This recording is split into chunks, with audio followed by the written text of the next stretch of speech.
Yo, what's going on, everybody? It's your boy Naruto Explain here, bringing you guys another Boruto 2 Blue Vortex discussion. Today, I want to talk to you guys about why Sarada's Mangekyou Sharingan ability might possibly be the one piece in a much larger piece of the puzzle for Kashin Koji's plan to have Ryu and Matsuri eliminated. We're not going to be focusing on a potential ability. We've already done that here on the channel. However, here's the thing. From the moment that Kashin Koji told Shikamaru the team of shinobi that he wanted sent to the land of Wind to help this hidden sand village shinobi, it's been on my mind how much thought went into placing that team together, because the targets as well as Kashin Koji having that cheat code known as the 10 directions, which allows him to see multiple possible outcomes, and it allows him to pick the best set of options based on the mathematical probabilities to determine the best course of action needed to take down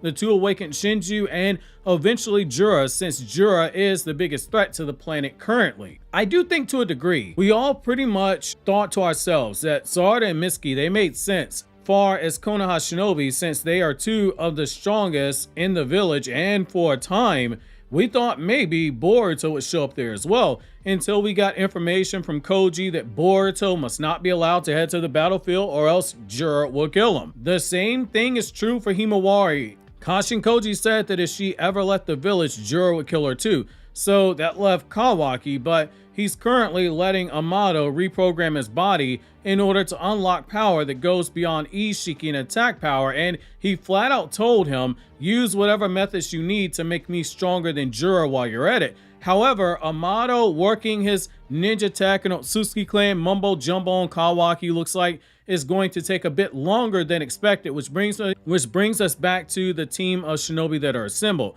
Konohamaru didn't finish off Matsuri fully, and she is in the process of trying to kill him as a result of his betrayal. Yodo is leaking bodily fluids on the ground faster than Bonnie Blue collects bodily fluids. Araya doesn't have his magnet release sword, so he's pretty much useless. That just leaves Mitsuki with his Sage mode, which wasn't able to do deep enough damage onto Ryu's body since he could constantly break himself up to avoid full damage, and the same is true with Sarada when she was fighting with her 3-Tomo Sharingan. Even when she used the Shidori Speed Blitz, it wasn't enough. Even with the Mangekyou Sharingan power and the amp that comes with it, we can't say with 100% certainty that Sarada turns the tide of battle on her own, barring some overpowered second ability with her Sharingan, which ultimately brings me to today's topic. The one thing that makes the most sense, and it would require, so there's going to be an asterisk here, it would require Ikimoto to break that rule he has of wanting to scale down the DC elements of fighting in Boruto, because he prefers to draw things in more of a part 1 feel. This requires something basically breaking the rule here, which is why I'm hesitant to suggest it, but I think we need to take a deeper look at the duo of Sarada and Mitsuki being the only ones who can take down Ryu, and the reason why goes back to something introduced in Naruto's manga that I think has been greatly overlooked here. So Sarada and Mitsuki's combined chakra, it can defeat Ryu in Boruto 2 Blue Vortex. Their previous attacks failed because before Sarada unleashed her Mangekyou Sharingan, neither she or Mitsuki could land decisive blows on Ryu. His ability to manipulate the iron sand allowed him to break apart and reform his body at will. Mitsuki's Sage attacks, while powerful, were evaded due to Ryu's ability. However, now that Sarada's Mangekyou Sharingan can generate a vortex that gathers iron sand together, this changes the fight drastically. Ryu's main defense mechanism, his ability to disperse, has been countered by Sarada's power, meaning he's now vulnerable to attacks that he could previously avoid. The problem remains, can Sarada and Mitsuki, as they are now, land that attack? I'm here to tell you they can. This is where their potential Senjutsu Susanoo comes into play. This should be around volume 68 of Naruto's manga if you're curious. So how a Senjutsu enhanced Susanoo can overpower Ryu is as follows. A Susanoo in its base is already a massive power boost. We have seen it, we can measure it. However, we've seen that Susanoo's power can also be drastically increased when it is fused with external chakra sources. Sasuke fused his Susanoo with Jugo's Senjutsu Chakra, increasing its attack power in a noticeable way. Sasuke also stored the Chakra of the 9 Biju inside of his Susanoo to enhance its abilities, though something of that nature, as Kurama stated, put him at a skill level that goes beyond the Sage's 6 paths. That is extremely high level chakra control. Both of those things are. The same with infusing the Nine Tails chakra and making a Susanoo Nine Tails combination. Every Susanoo user that we've seen has a personal weapon, which in Sarada's case could be augmented by Mitsuki's Senjutsu chakra. Mitsuki, being a clone of Orochimaru, possesses the DNA necessary to naturally gather Senjutsu chakra. Unlike most ninja who must enter into a meditative state to collect and store nature energy, Mitsuki can instantaneously enter into Sage mode without any risk and drawbacks. This is because Mitsuki's body has been augmented by Jugo's DNA. This means that Sarada, by combining her chakra with his, could infuse her Susanoo with Senjutsu chakra, similar to how Sasuke did it with Jugo. Now, why is this so important? Maybe it's been a while since you've read Naruto's manga or even watched those episodes. So, Senjutsu attacks, they can damage beings with high regenerative abilities, and the Shinju divine tree creatures, they fall into this category. They can do massive damage to them. Ryu, as an awakened Shinju, likely has a resistance to the attacks that we've seen even without using that broken ability. As we've seen that for the most part, when they get hit by attacks, they're able to regenerate like it's nothing. However, a Senjutsu enhanced Susanoo weapon, like a sword or a bow, maybe you want to go really old school and bring it full circle. In Kishimoto's original concept art for Sakura, Sarada's mother, what was Sakura's weapon of choice? It was a battle axe. Maybe Sarada's Susanoo has a spiritual battle axe that could work. This would carry the amplified force needed to pierce through Ryu's body and destroy him completely. In other words, Sarada and Mitsuki, who cannot deal enough damage alone, can now fuse their abilities together to create a Susanoo powered by Mitsuki's Senjutsu chakra, giving them the raw force necessary to end the fight itself. And I want to take it a step further here. This approach really fits into Naruto's themes as a story, as well as the Buddhist and Shinto symbolism that both franchises use. Naruto as a story has always emphasized the power of cooperation over individual strength, much to the dismay of a lot of people who want this to be a standard battle shonen where it's two people slugging each other and everyone watches on the sideline. That's never been how Naruto fights go, unless it absolutely warranted it. This battle doesn't warrant it. However, here's the thing, this battle follows that tradition, showcasing how two people working together in perfect harmony can achieve something that they could not do alone. That's where that Buddhist influence comes into play, the concept of synergy in battle. In Buddhism, what you have is this phrase of dependent origination. It's the idea that all things arise through interconnected causes and conditions, just like how in Naruto we hear about how chakra is meant to connect people. That's where the inspiration came from. So no beings exist in pure isolation. Everything is interdependent. Sarada and Mitsuki defeating Ryu together embodies this principle. Neither could win alone, but by combining their strengths, they're able to achieve victory.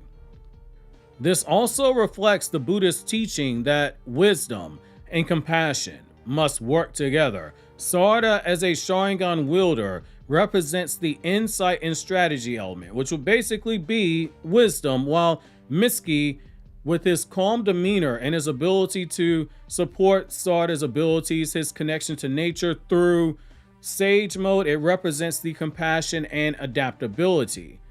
This fusion allows for a balance of both forces. In Shinto influence, it also dabbles into the yin-yang balance and divine power. So in Shinto stories, they frequently emphasize balance between complementary forces, such as Amaterasu, who is light, and Tsukuyomi, who is darkness, or Izanagi and Izanami's creation of the world. Sarada Susanoo, a manifestation of protection and wrath, fused with Mitsuki's Sage mode, it draws itself power from nature. It creates a fusion of the divine, Susanoo, and the natural power, which is the Senjutsu. This aligns with the Shinto beliefs that humans must harmonize with nature to achieve enlightenment and strength. Furthermore, many of those stories revolve around a hero using a divine weapon to slay a chaotic entity, which, as you've heard me say numerous times, what is the other translation for Ryu's name? Ryu's name doesn't just mean grain, it also means dragon. Dragons have been slayed in Shinto mythology. So Susanoo no Mikoto, the storm god, used the Tosca blade, the 10-fist sword, in order to slay Yamada no Orochi. And he also gained a blade after the fact. Now, Sarada Susanoo weapon infused with Mitsuki's Senjutsu Chakra, which I think could be a battle axe if we go back to full circle and we give Sarada the weapon that her mother was supposed to use in the manga. This would mirror this, and a divine avatar wielding an enhanced weapon to slay a monstrous being. Again, Ryu's other name also means dragon. However, I have hesitation. For as cool as this sounds, and as much as I would pop for it, Ikimoto, to his credit, and you could argue to his detriment, has stuck to his guns. He likes the fighting style of part 1 of Naruto a lot. He did not care for, by his own words, assisting on drawing the fights in part 2 because they got too over the top, and I agree with him in that regard. However, I also agree that there has to be some form of compromise. A little bit of DC being displayed is not a bad thing. Boruto fights focus more so on AP. We don't need to see a character destroy a mountain to know that they can destroy a mountain, but every now and then it's just pretty damn cool to see someone walk up to a mountain and cut that shit in half. I don't know about you, but every now and then I will just go on YouTube and Google or YouTube search, whatever term we use for it. Madara drops a meteor on the Alliance. Madara cuts a mountain in half. Frieza blows up a planet. Like, sometimes it's just really cool to see some over the top displays of power. As much as I make fun of the whole meathead battle shonen stuff and etc., sometimes it's just cool as hell to see it take place. And ultimately, that's what we're here for. Now, in conclusion, I will say this. Let me get back to it though, because I could talk my love for fancy explosions all day. In conclusion, I'll say this. I think that is why they do stand a real chance if we go this route. This isn't a prediction so much as this is me saying I'm rereading the Naruto manga for a big video. I came across this scene and I said, Jesus Christ, that makes sense for Sarada and Mitsuki to use it. Sarada and Mitsuki may not be able to defeat Ryu alone, but Sarada's Mangekyou is now countering his defenses and their potential to use their powers for a Senjutsu Susanoo. They now have a way to immobilize Ryu by pulling his iron sand together, as we see with that vortex. They have a way of enhancing Susanoo with Senjutsu Chakra, giving their attacks power that can do immense damage to a Shinju that might potentially keep him from being able to regenerate.